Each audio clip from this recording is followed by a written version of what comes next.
Mike Force Podcast. What's up, guys? Welcome.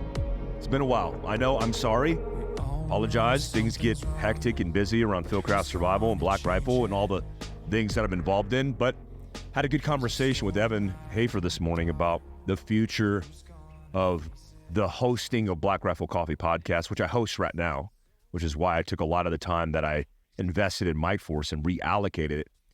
But we plan to continue to do kind of the Evan, Andy, and Mike, JT, all the Jericho, all the guys as part of that podcast, which allows me to focus more time on Mike Force.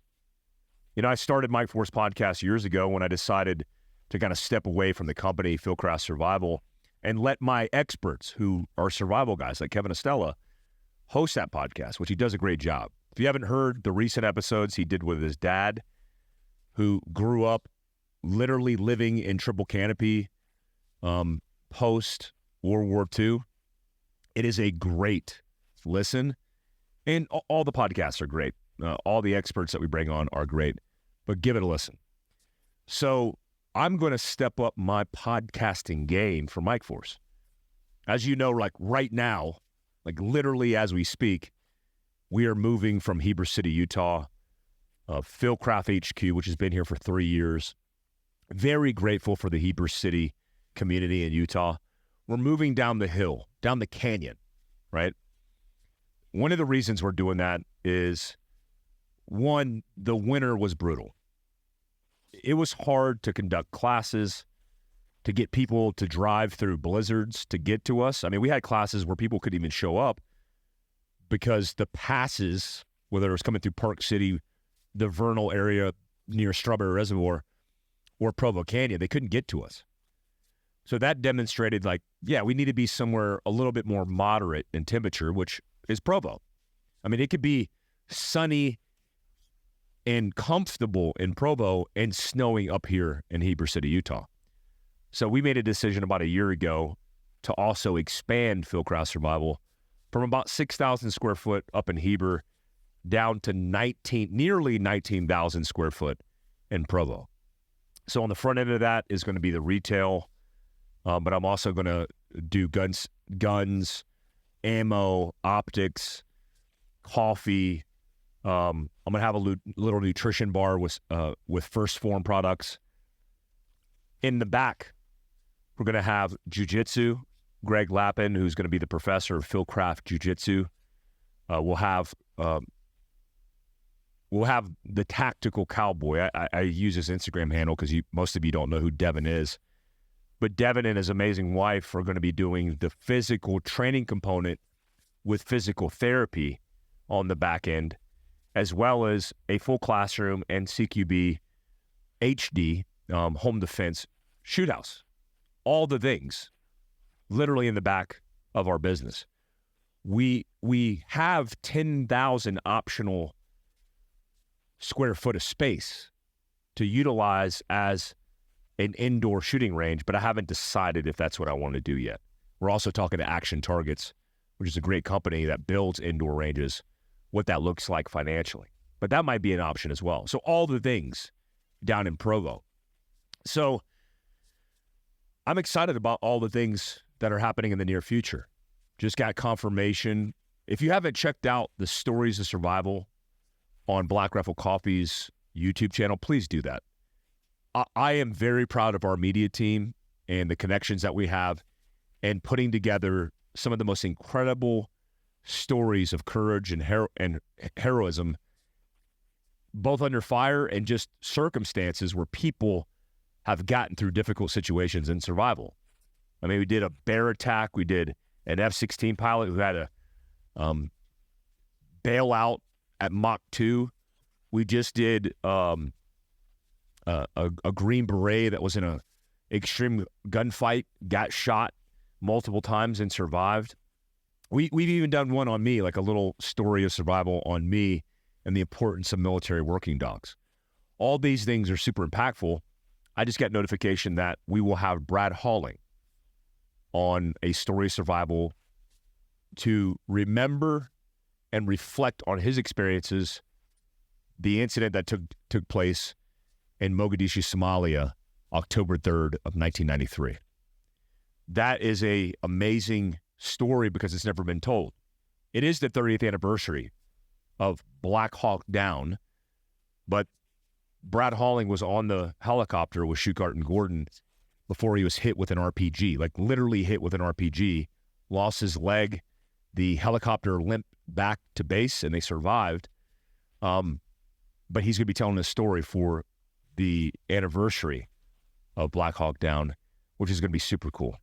Check it out on Black Rifle's YouTube channel. I wanted to talk on Mike Force today about being a dad. Let me take a hit of this real quick. Being a dad is rad. And that should be a t-shirt. Being a dad is rad. So you might not have kids.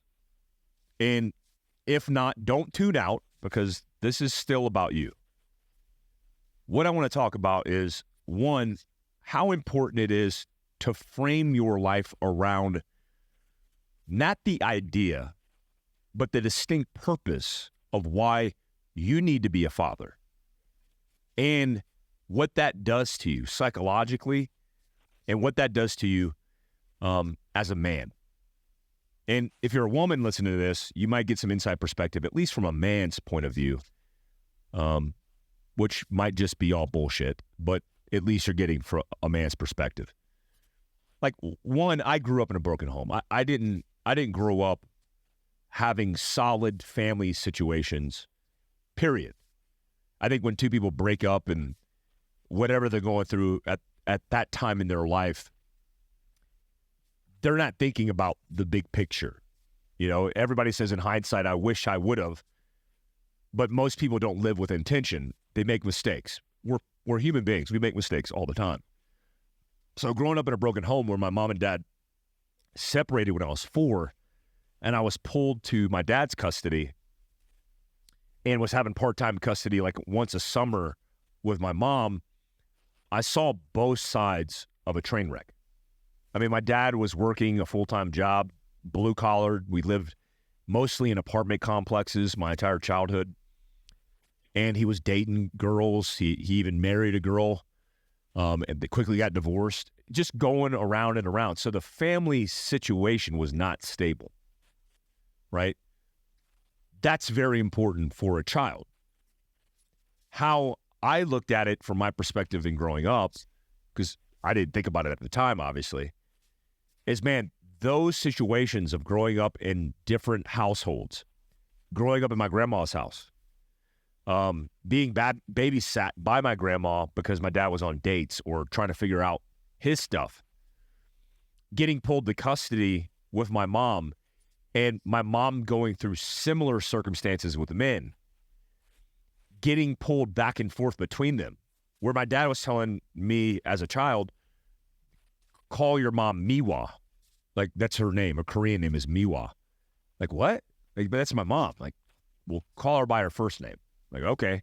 Not realizing that that was manipulative and really hurting my mom in that situation, which is just terrible, but people suck. People don't realize what they're doing until after the fact. Sometimes they never realize what they're doing and they just don't care.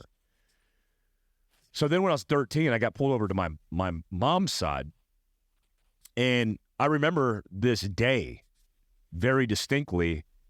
It was a time where my dad was supposed to drive from Daytona Beach, Florida to North Carolina and pick me up.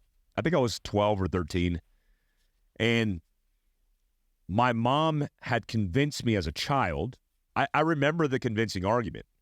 One was my stepdad said to me, hey, if you stay, we'll get you a dirt bike. And, you know, you'll be able to ride a dirt bike and do all this cool stuff. And I thought as a child, even then, like, yeah, but that's not the incentive for me to stay in this. Like, that's just extra nice. But it felt really cool to be spoiled a little bit. I mean, my mom certainly spoiled me, even on my mom's side, she was on the struggle bus. I mean, she was working as an entrepreneur where she was waitressing, hosting, and sometimes cooking in the same restaurant that she owned in North Carolina, and just trying to make ends meet for me and her. I didn't have shoes for a period of time because she couldn't afford a pair of tennis shoes.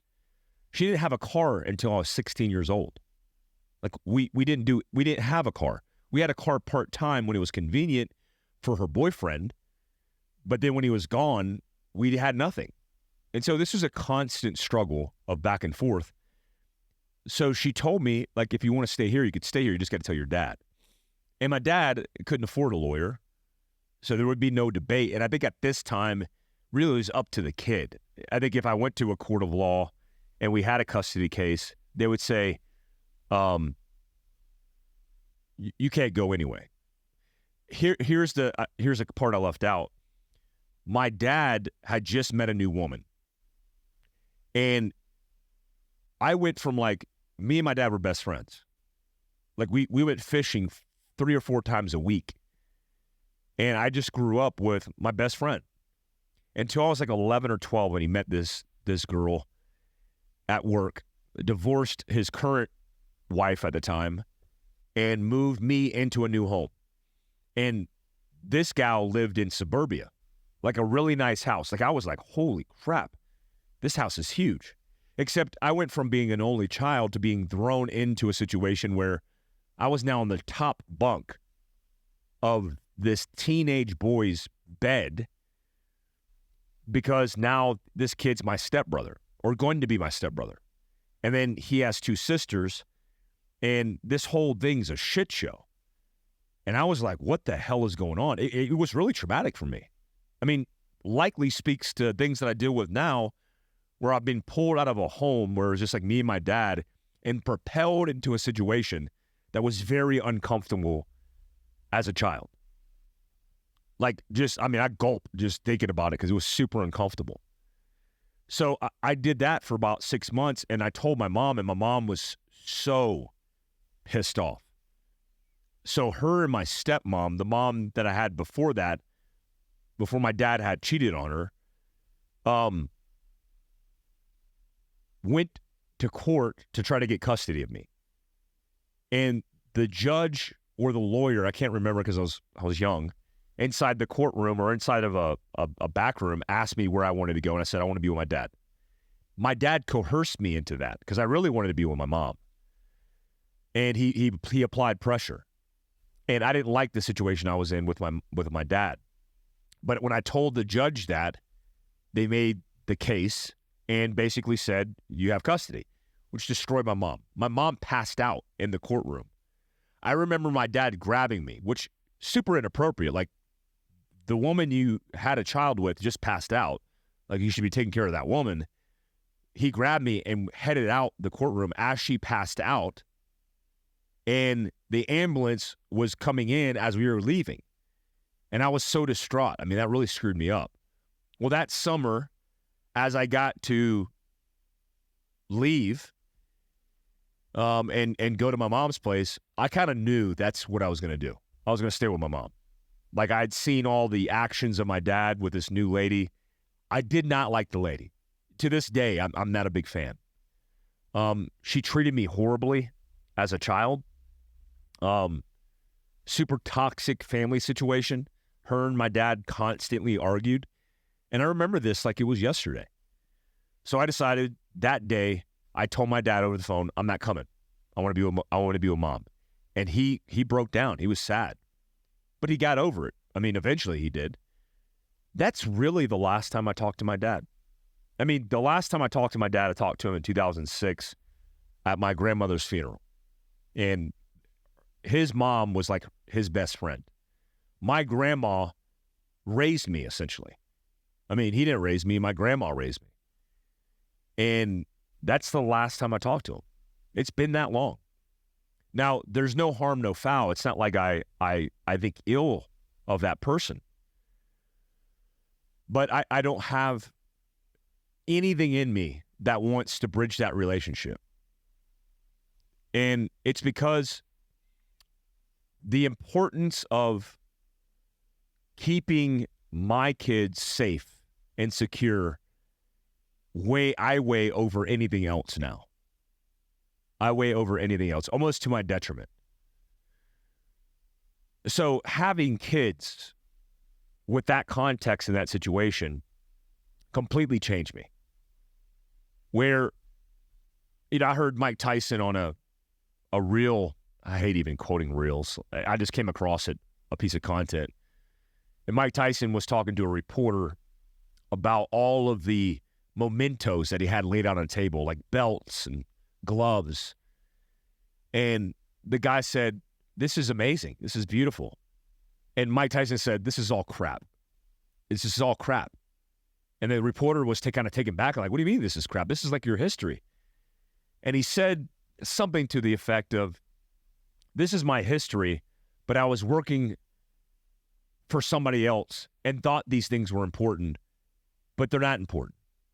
Because having kids and taking care of my kids and their happiness is more important than anything, so this is just crap." And man, I saw that, and I saw the conviction he had as a man and as a father, despite his own marital and relationship woes, and have taken a step back and realized, geez, it's so profoundly true.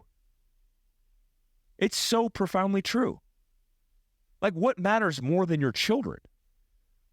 And I know a lot of guys who I grew up with in the military didn't have a choice because they chose the mission and service that was very profound, very much a point in their lives that was bringing them purpose, and a point in the country's history where we needed warriors to fight. But I remember being on target. I remember doing raids and like a radio call would come in and like, "Tell Dan, congratulations, he just had a healthy baby girl." And then Dan would be like, "Yeah, that's awesome." And then we move on. Man, that would break my heart if that was my situation. Or kudos to the men and women who served that entire period during the Global War on Terror, especially in special operations and the big army and combat arms, where they were gone for a year to 15, 18 months in some cases, gone away from their families, where their entire child's lives were being lost in memory by the time that was passing by them serving in war. It's why my position on war has changed profoundly. Like, I used to always be like, let's get in the fight, let's get in the fight. And now I take a step back and go like, well, wait a minute, why are we getting in the fight? A lot of young men want to go to Ukraine and they want to be involved in the fight.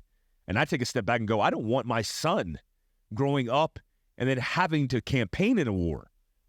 Afghanistan was one of the first wars where we saw guys who were serving children growing up and then serving in the same campaign in the same war. You shouldn't brag about that. That's a failure of humanity, of politics, of human beings, errors. Like, I don't want to see that, especially as these children grow up without strong role models and people in their lives. Look, me and Andy Stumpf recently decided to start a book. The importance of that book has less to do with the topic of leadership and, more importantly, the focus on shaping men in our society. Young men especially. Men, period, but young men especially. This derived from years of messages that I've received, that Andy's received, of people saying, I don't know what to do here. I want to join the military. I'm not sure what I want to do. I have this gal in my life. I'm not sure what to do. I want to join special operations. Not sure what to do. It's like, wow, what's this gap? And you know the gap? The lack of attention to the focus and the importance of the family unit. The lack of attention in grooming and raising good men. Like, let me first put it out that I am guilty of making mistakes often when it comes to this. So I don't want to virtue signal to you or you hearing me that I'm the perfect role model, father figure, man, dad, whatever, because I'm not. I make extreme, routinely gross errors all the time, especially in relationships. One thing I can control is personally in my own growth is becoming better each and every day. That's the first thing. Let's just set that aside. If you're not a father, you're likely being raised, influenced, and communicated to that you doing your own thing and seeking your own purpose, finding yourself, whatever that is, whether it's through social media, whether it's through the people that are surrounding you, that building a family is a bad thing. It's like the stigma I deal with stress as it relates to performance and as it relates to survival. Most people think stress is bad, but it's actually beneficial because it activates all the mechanisms in you to survive. Take that same analogy, set it aside, and focus on family. Oh yeah, go live your single life, girlfriend. Go do you first. Like, why? Why do you? And make a lot of mistakes and become poor and become less value of a person for somebody that would literally be side by side and campaigning and teaming and growing together. Like the idea of relationships back in the day was you grew up in a small town or you grew up in the 1800s, and the small tribe of human beings around you were the people that you had relationships with, right? You had relationships with people that you knew or people that you knew through others, right? So like, Sally down the road, you don't know her exactly, but you know her reputation through everybody in the town or everybody in your friend group or everybody in your family that knows their family. And that's a good person. And then you go out on a date and you build a relationship, and then it's a family unit strung together, bonded by this relationship you built early on.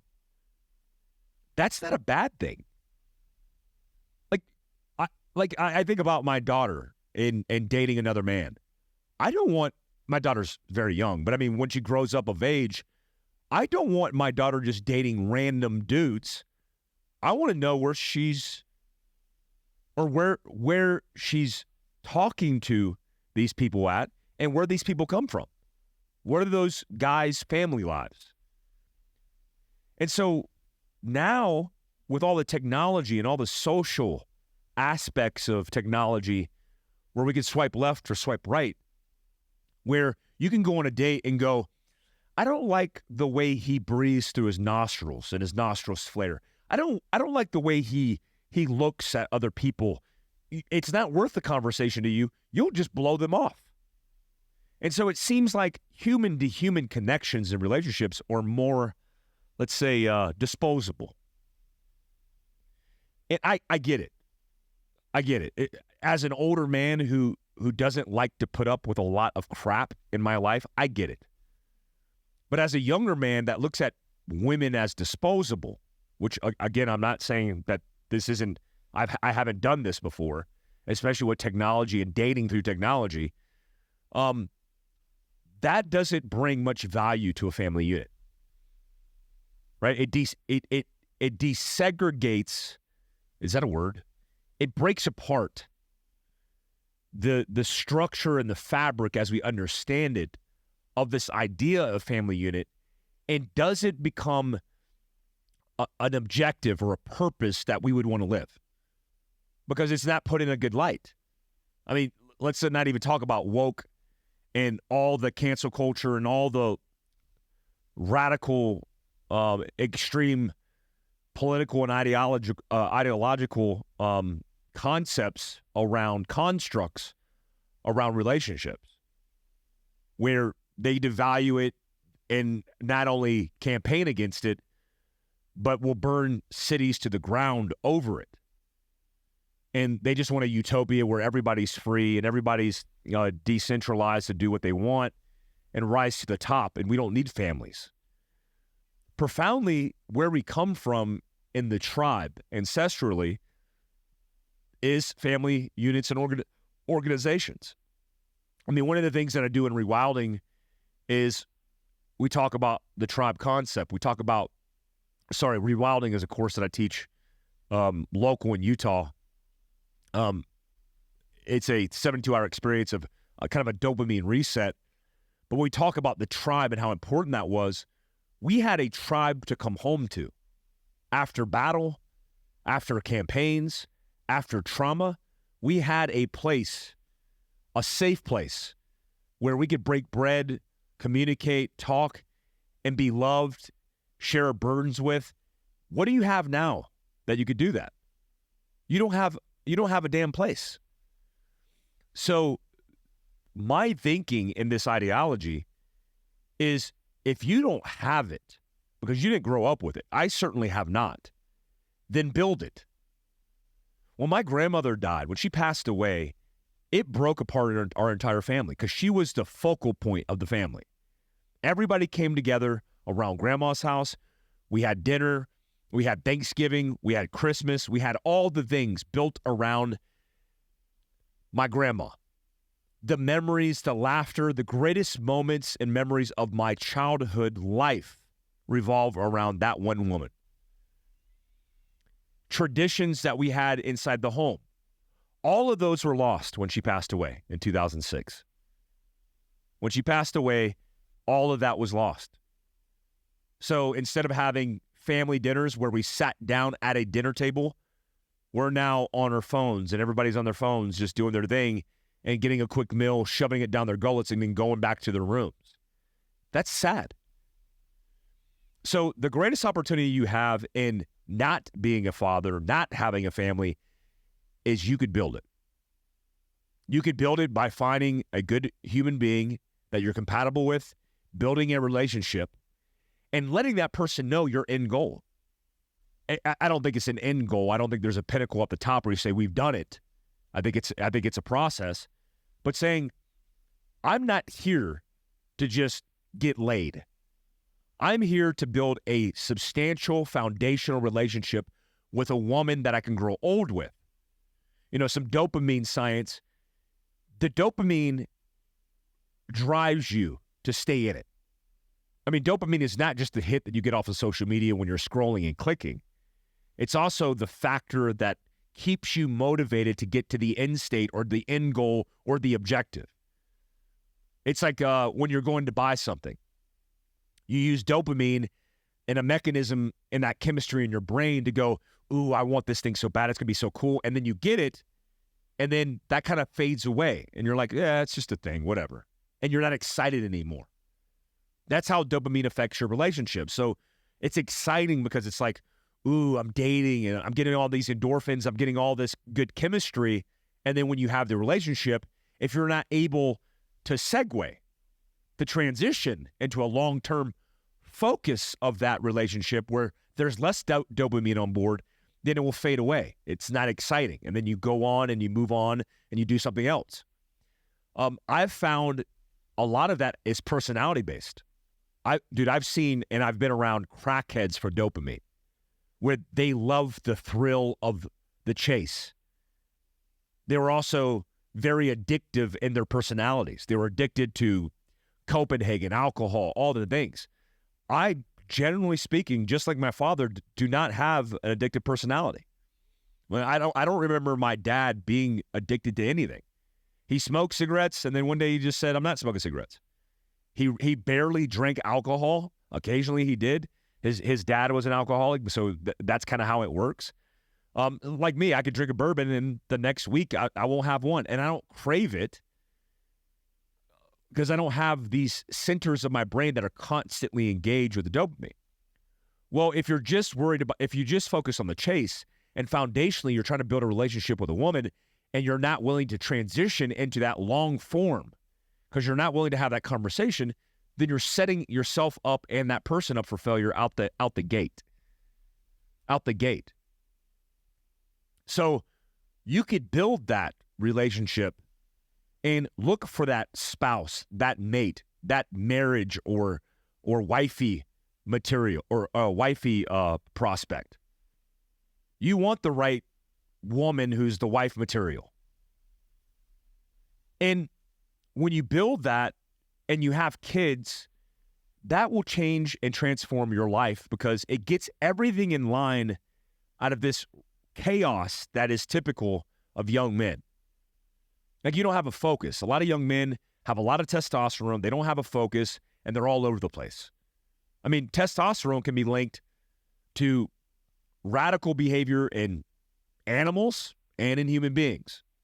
I mean, there's a reason why the testosterone is very high in prison systems. It's because those that are afflicted with testosterone, or not afflicted, that have a lot of testosterone on board, and they don't have a direction, they don't have a guidance, and they reallocate that attention and energy in the wrong place, running with tribes that are gangs, trying to get their clout on the streets. Man, if they would have had that in their own family that they evolved growing up in, or that they built, developing, then man, how awesome would they be? So think about that. Like, you don't have a focus, but what if you had a wife that provided for you, that supported you, and now you had children to take care of? How dialed would your focus be? It's like stress shoots, right? We do stress shoots on Fieldcraft Survival Ranges. Casey Hildreth, my training director, and all the guys, we always do a culmination exercise, a stress shoot. All the guys that are doing these calisthenics, guys and gals that are doing these calisthenics, and they're working really hard, trying to elevate their heart rate for this stress shoot, they start groaning and moaning, feeling sorry for themselves. And I always tell them, if I put your loved one, or if you put your loved one in harm's way in this scenario in your head, how much would you harden up your focus? You likely would. You'd be like, all right, so this isn't very painful because, God, my spouse is in this bad situation. That's how it works. So if you have a family, if you have a purpose, you harden your focus and you do better.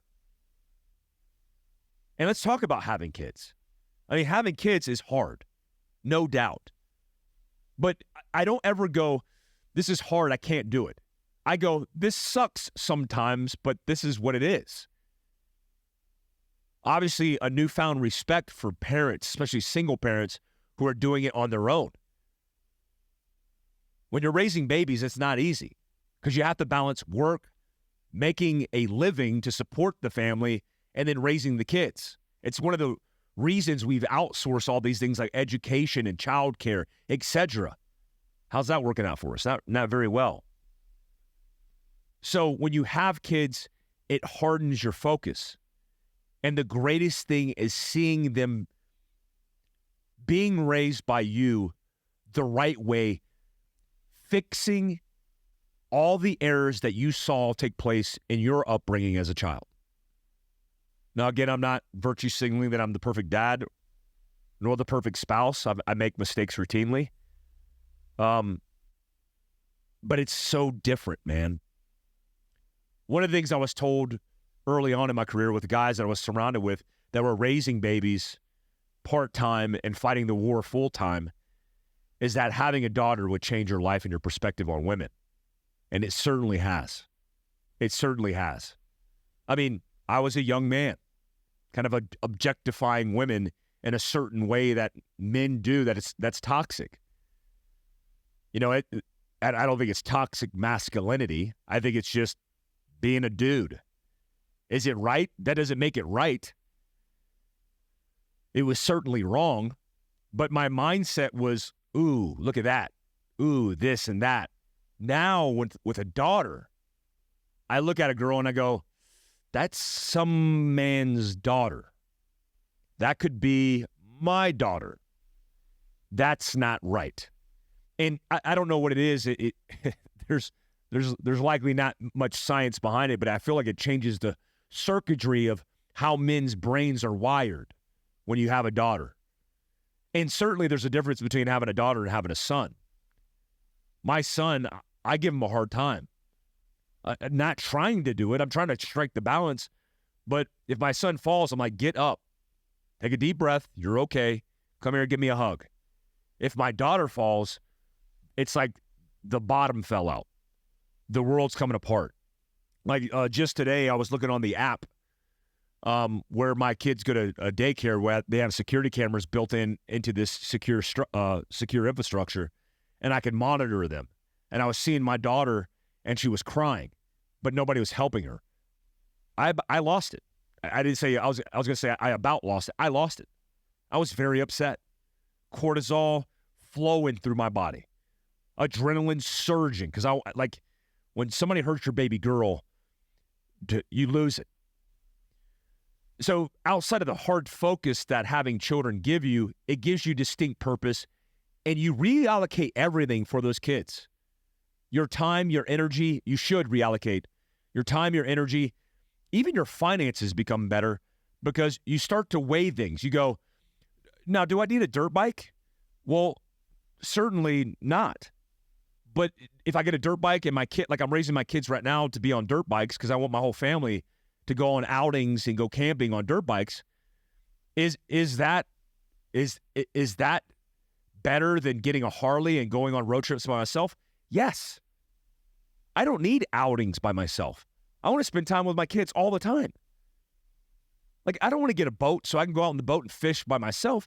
I want to get a boat so my kids can enjoy that and we can go out and have a good time together. So all of these things that you saw and maybe experienced or didn't experience as a kid, you have the ability to change now. And I'll tell you, out of all the things that I teach in preparedness at Fieldcraft Survival, the things that I talk about on Prep Life on my YouTube channel, the most important thing that you could do right now is find a good woman, find a good man, and have babies and raise those babies the right way.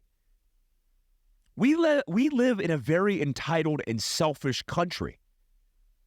Everybody virtue signals their piece of the pie, their position, their stake in it. Everybody's got an opinion. It's like, holy crap. But when you turn down the noise and you step away from that and you focus on family, what's more important than raising good human beings? And you don't need social media. You don't need all of these things to tell you that. Because you'll see it and you'll witness it when you put your phone down and you realize the interpersonal relationships that are being built between you and your children. The light bulb going off in your head and their heads as they evolve to be better human beings. Like, me, my girl, and my kids were out and we were doing things. We were riding bikes at the park. And there was this bird stuck in a tree. And so we went out of our ways to help this bird. And as we're like all on our knees, like untying this string that's wrapped around this bird's feet that is attached to a twig. Like this bird's hanging upside down, stuck in a tree. Talking about a horrible way to die. Well, we as good people want to help out. So we cut down the tree or cut down the limb of the tree, help the bird. And I'm on my hands and knees.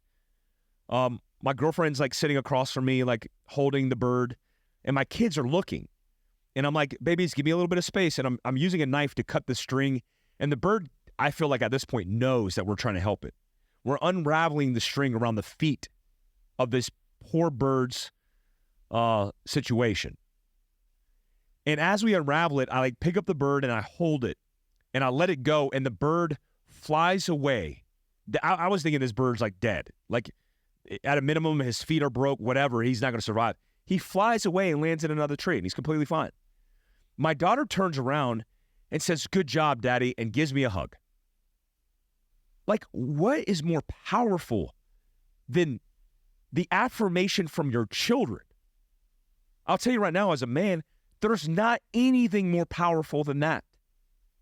You don't need the likes, the comments, the constant feedback loop from social media. What you need is your daughters and sons to be proud of you. That's what you need. When they're disappointed at me, because my daughter at the ripe old age of 4 will say, "No, Daddy, you don't do that." Like if I yell at her brother for being a bad boy, and she said, "Be nice," and I'm like, "Oh, okay." Like, yeah, I'll be nice. What's more important than the feedback you get from the people that are part of your genetics, that you love, that you raise, that you're part of their life? There's nothing. I'll tell you right now, there's nothing more important than that. Being a dad is rad. It is the most important mission that you have. building a family unit, raising babies, and developing and growing a new generation that is going to have a profound impact on this country 10, 20 years down the line, generations down the line. If we don't have this mindset, if we're not focused on this in preparedness, you know where we're going to be? We're going to be where we're at right now, and it's going to be even worse. Because what we're dealing with now is a generational issue. We're dealing with a generation of young men and women who've been raised not by their families, but been raised by radical professors in their colleges, radical national media and news outlets, radical Hollywood actors and actresses and musicians that have been feeding these children that are now adults a line of bullcrap. And we are dealing with the ramifications of that. The only thing that's going to counteract that is not policy, not a politician, not an influencer, not me, but you. And how you raise your family and how you raise these babies for the future. That's the only way we're going to change this. I promise you. It's the thing that's within your control in which you could change this. Guys, I got to jump. I just want to say thank you for tuning in. Mike Force Podcast. The app's out. Fieldcraft Survival's app is out now. You can go to everywhere apps are found. You can tether it to your TV, all that good stuff. It's out right now. If you want to get online education and all the things that we do, all the things that we talk about, everything from canning and jarring to self-defense to all the things. Preparedness, survival, Kevin Estella, first aid with Mike, with Nate, mobility with Mike Hernandez, all that is on the app and it's available now. Everywhere apps are found. Fieldcraft Survival is the name of the app. Also, if you like Black Rifle Coffee like I do, make sure you head to your local Walmart. I mean, there's Walmart within 10 minutes of you everywhere you go. That's where it can be found. I want to say I appreciate you guys tuning in. Looking forward to doing more Mike Force podcast. Hope you guys like these podcasts. If you're listening to it on YouTube, if you're not subscribed, go to YouTube and watch it as well. You can actually, with a Premier account, listen to it in the background, just like a podcast. But I want your feedback. If this resonates with what I talked about, resonates in your life, leave comments down below on YouTube, subscribe, hit the notification tab, all that good stuff. Till next time, have a good week, guys. Peace.